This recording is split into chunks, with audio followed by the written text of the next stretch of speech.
Hello, Eurovision lovers. I am here today with Joakim, or JOWST as you may know him, from Norway. Hey, Joakim, how are you today? I'm good. I'm good. Thank you. I just woke up from like a songwriting camp just now. I went to this camp and I went to bed and then I woke up today and now I'm here. so I have all these songs in my head now that I need to do like the afterworks on. I was going to ask you, what have you been up to since 2017? But it sounds like you've been doing a lot of songwriting. Oh yeah, since 2017 I've done a lot, but I have been just focusing on songwriting. I've been like writing with many different songwriters and artists and producers, probably like 200 different songwriters since Wow, 2017, and that's a lot. 200. Yeah, 200. yeah, That's a so lot. 15 of them are somehow connected to Eurovision. So I've been traveling a lot before the pandemic, going to Austria and Sweden and America in Los Angeles, and having those kind of songwriting camps where like there's a lot of people meeting and intending to write songs together, and we like get put in like different groups every day and we meet new people. It's like fast dating within songwriting. Like Okay. I have my own camp in Oslo called Oslo Songwriting Camp, and Mhm. I invite people over there. So I met like a few people who has been in Eurovision at that camp, like Lake Malawi, the band, Albert and Jern Lim from Lake Malawi, and Caesar Sampson and Lasse Pirainen Okay. from Norma John in Yeah. 2017, Yeah. Yeah. and a Wow. lot of other people who has been like songwriters for different artists in Eurovision, and we like just make songs again. I was wondering, will he appear today with that mask? And I was like, oh, will I know him? Will people recognize you without that mask? The idea of the mask, where did that come from? I've been doing music for many years, and I did it at least like 10 years before I Hmm. did Grab the Moment in Eurovision, and Grab the Moment was like the first song that I like really finished. The first song that I decided that this song is the song I'm gonna finish and Hmm. release somehow, and have a name and like have a thing going on, like an artist thing where I can release the music that I make. And at first I just made a like a like a sketch for like how it would look, and it would be cool. I was thinking like I don't want to put my face on it. I just want the name, and I want something that people can look at. And I Yeah. was kind of inspired by all of those artists that does the helmets and stuff.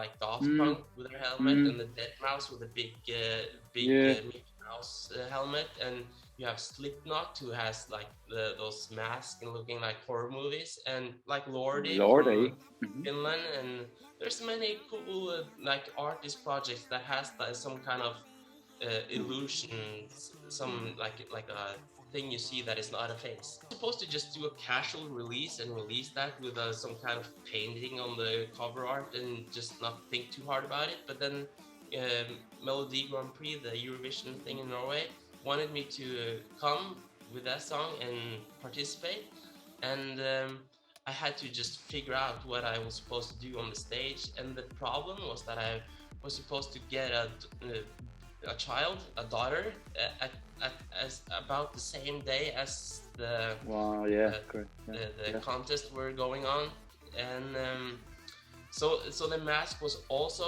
my kind of Mm. plan B to like put a standing person to be behind my mask if Yeah. I had to Wow. go to like yeah, having the baby Okay. born. Used to me, that's really pretty cool as well. Grab the Moment. I really like the song Grab the Moment because it feels to me when I listen to the lyrics, I'm going to kill the voice in my head. It feels almost a little bit, you welcome, like almost like a mental health song. I'm not saying that that's what it is, but whenever I listen to it, I think, oh, that's really positive. It's like, Yes. it's yeah. So was that the feeling, the thoughts behind the song, or what was the sort of rationale for you Yeah, well, creating that?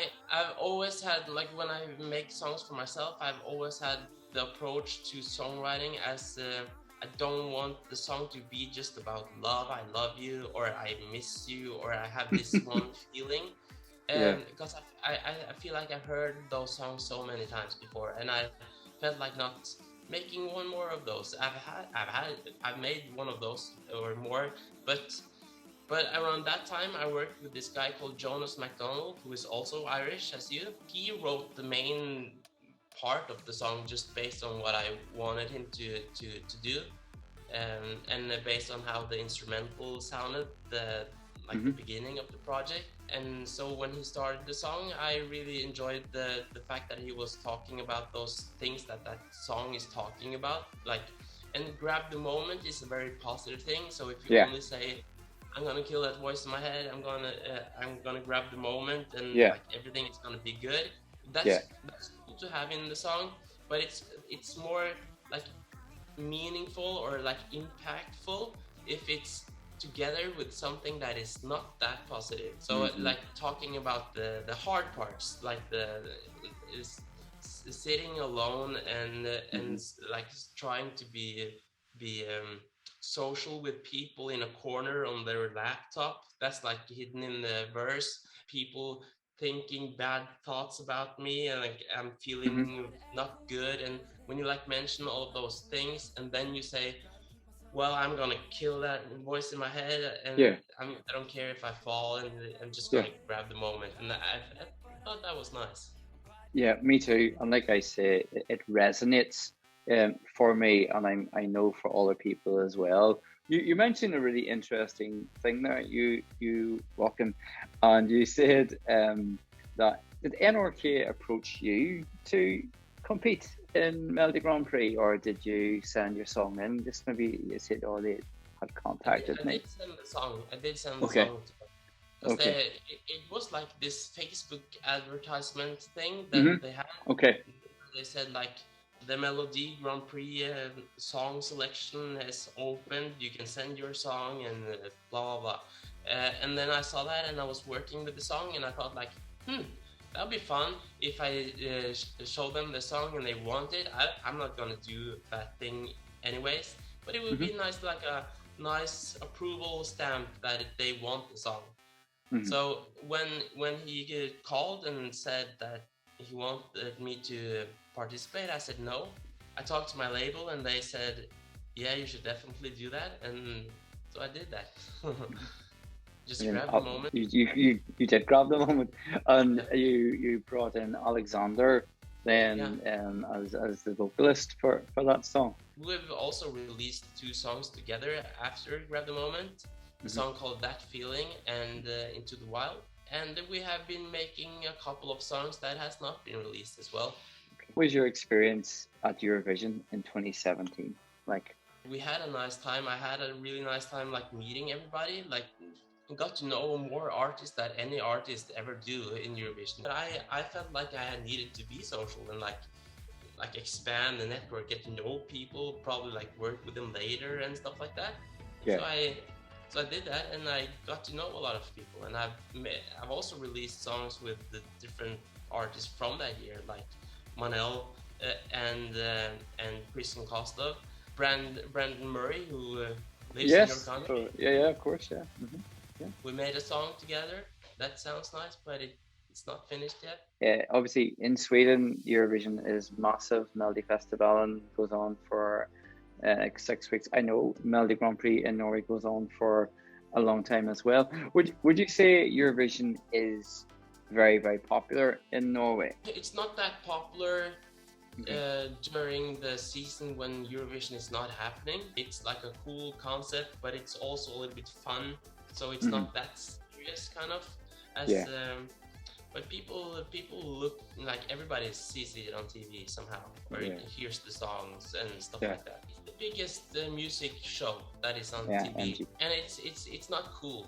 It's not like cool, but the other TV music shows are not cool either. They are just like it's entertainment kind of, and everybody knows that. Contests are meant to be like entertainment because music is not like supposed to be competement either. When you make music, you don't make music thinking about how you're gonna beat somebody with this music. Norway at Eurovision either do really well, I think, or don't really do well at all. There's no really in between. Yeah. It feels like. So what do you think the reason for that is? I have a lot of thoughts about Okay. that, but Fallen Angel, Fallen Angel by Tix. Song was kind of doing mediocre, didn't it? Like not really bad or not really well, but just medium. It didn't do great, but did okay. Yeah. Yeah, well, That's what I mean. It's kind of like it's either everything or nothing. It feels like, I don't know what the reason for that is. I wonder if the Kano song would have done better in Eurovision.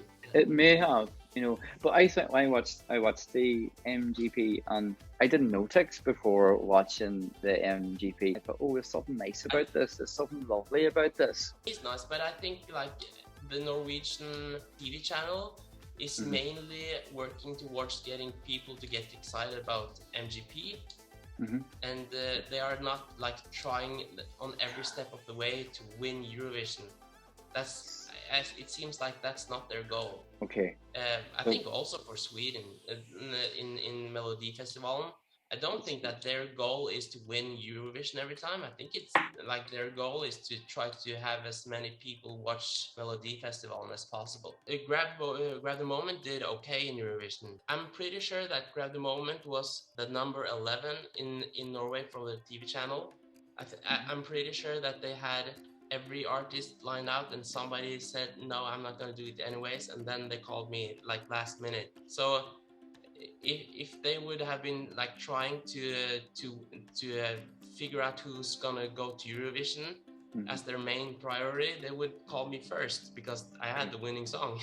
But they called me last. They prioritize to have people that makes people watch that show on the national thing. Okay. First. That's interesting. That's interesting to hear. Yeah.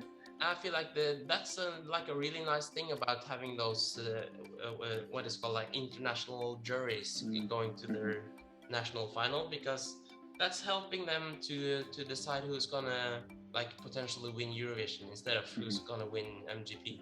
I've been trying to make a song that sounds like a song that I could do again, as like us like go to Eurovision again. Oh, okay. I was going to ask you that. You preempted that. I know, but I get like the question many times, and I feel like yes, I would like to do that, but I don't want to do that unless I have a song that I feel I could win Eurovision or do really well in Eurovision. I want to do something that sounds like me. I'm still waiting for the song to send to the TV channel on my behalf. But there's potential that JOWST could come back to ESC, which would be absolutely cool. I just want to say thank you so much, Tak, for speaking to me today. It's been cool. Is there anything you would like to say to Eurovision Debate? It's cool that the Eurovision fans are still the Eurovision fans and that they are like excited about everything that is going to happen. And they still talk about what happened in 2017 and later and everything, and that's really nice. Joakim, I just want to say thank you again. It's been really cool and a pleasure to catch up with you these few years since you participated. So thank you so much. Thank you for having me. You're welcome. Take care.